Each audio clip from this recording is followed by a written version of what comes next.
arrived here on day 4, the final day of PAX. Everyone is finally lining up to get their last games in for the weekend. We get to do the same thing with Pyre, Supergiant's new game, following up with Bastion and Transistor, both fantastic games. I'm here with Amir, developer for Pyre. How are you doing this weekend, Amir? I'm great, thank you very much. Yeah, it's so I just got to play the game. It is fantastic. A very different, I should say Supergiant's games have been very different takes on a lot of genres that you're not necessarily used to, but whenever you jump into them, you feel really immersed. Like in this game, you come in as a reader, so one of the literate people, I guess, in this universe, which is very interesting, helping a bunch of exiles escape from what kind of felt like a purgatory kind of feel away from the Commonwealth. Can you give us a little background on what the storyline is besides what I've garnered so far? Yeah, no. So you play as a character called a reader.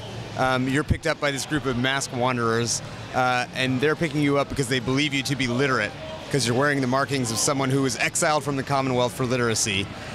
They are in possession of a book that they think holds the key to freedom, but because none of them can read, they need you to read it.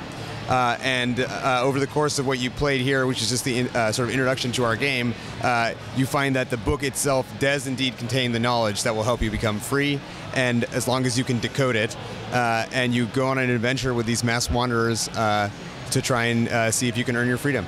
Okay, yeah, what we saw from this introductory was you would kind of traverse a land to make it to what ended up being a contest between people who are all trying to get free, have that battle, but on the way you're able to take different paths, pick up more resources that help you, I guess, progress. That we didn't get to see a whole lot of the what gold would do. I assume that's going to be interesting by the time it comes out. But what we saw was 3 characters versus 3 in a, I don't know how to describe the battle system really. Do you have I don't even know an elevator pitch on what that battle system is, because it's very, very unique. It takes me a few words, but so it's a sort of a competitive action experience. So you have your group of exiles, and you're facing off against a rival group of exiles who are also trying to earn their freedom, and only one of you can prevail in that particular ritual.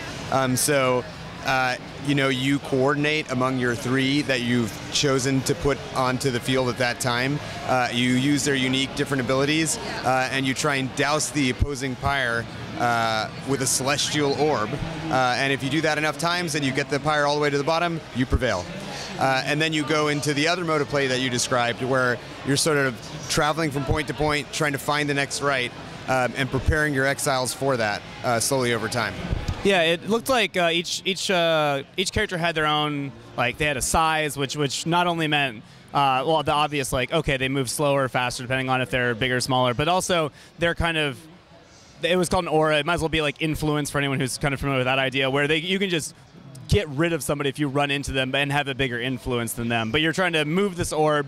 You can pass it between characters, set up a lot of strategy that I kind of started grasping after battle number 2. But I know that there's a lot more that's going to happen once you have more characters, more abilities. People seem to level up too, so as the reader, I guess, sorry, I should say, as the player, you are trying to figure out who you want to get enough experience so that they can, what is it exactly, be unexiled? I don't know what the right word for that is. So if you earn enough enlightenment, you do potentially become eligible for freedom. And so when you're making your decisions around which exiles you actually play in any particular rite, you're deciding between a couple things. You're trying to make the team composition you want.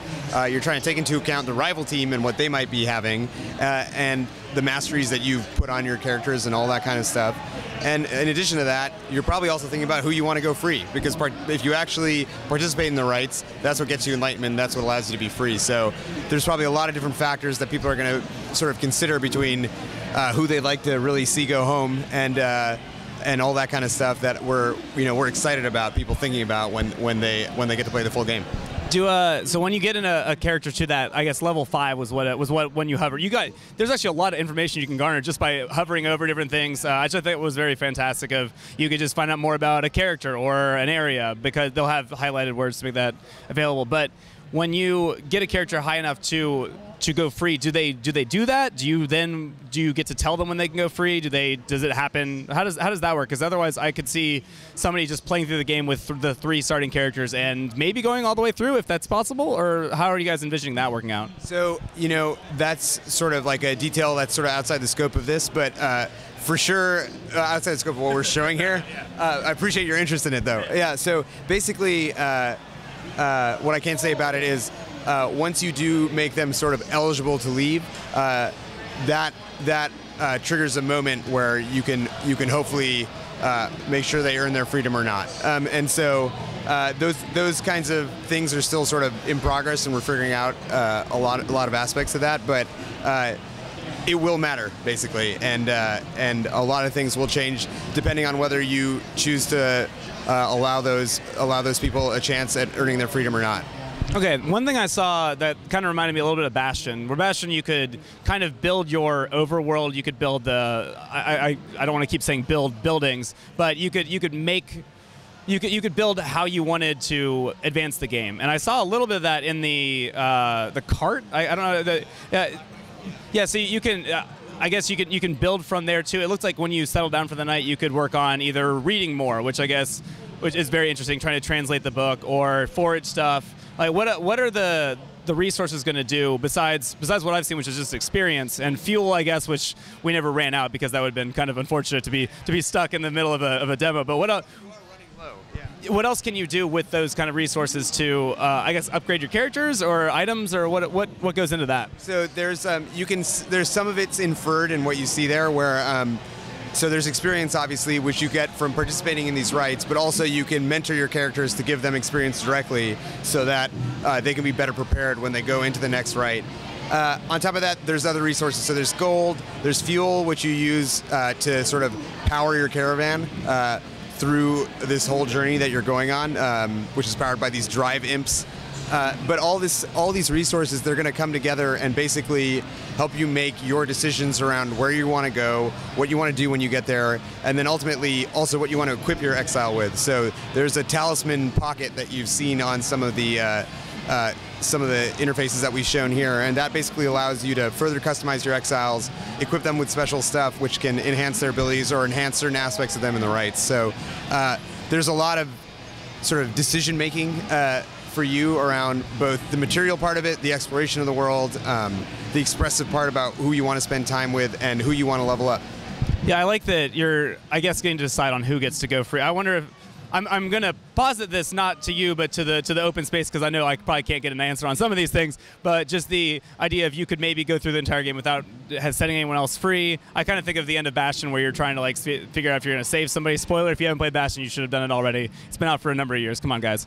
But when can people expect Pyre to come out? When can people get more info on it? Because I've seen it. I saw it here at PAX East a couple months ago, but then now got to play it at PAX West. What can people, systems, time frame, whatever? Yeah, so Pyre will be coming out in 2017. It'll be launching on the PlayStation 4 and on Steam. Time frame is 2017. We don't know when. We're still figuring out. I wish I knew. Yeah, but we're hard at work at it right now. If you want to find out more about the game, you can go to supergiantgames.com to watch our trailers or see screenshots, or follow us on Twitter at supergiantgames. All right, Amir, thank you so much for joining me with this. This is a fantastic game. Looking forward to it.